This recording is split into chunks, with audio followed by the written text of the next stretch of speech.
welcome back to my channel. In this video, we'll be discussing The Psychology of Money by Morgan Housel. Whether you're new to the topic or an expert, I hope you'll find something of value in this video. So sit back, relax, and let's dive in. The Psychology of Money is a book by Morgan Housel that explores the psychological and emotional aspects of money. The book covers a wide range of topics, including the role of money in happiness, the impact of wealth on decision-making, the influence of money on relationships, and the challenges of investing.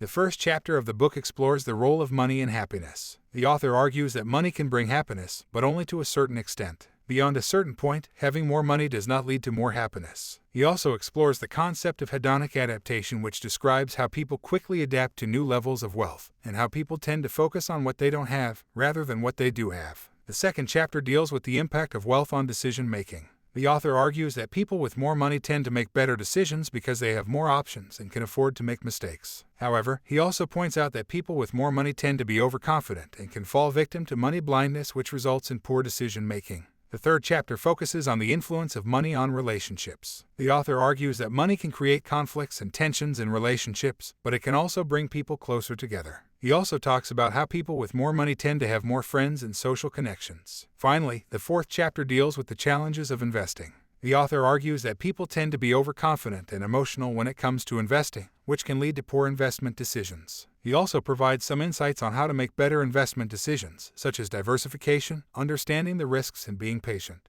Overall, the book aims to help readers understand the complex and often irrational ways in which people think about money and to provide insights into how they can make better financial decisions. Thanks for watching this video. I hope you found it informative and helpful. If you did, please make sure to like and subscribe for more content like this in the future. If you have any questions or comments, please leave them in the section below. I'll be sure to respond as soon as I can. Thanks again for watching, and I'll see you in the next video.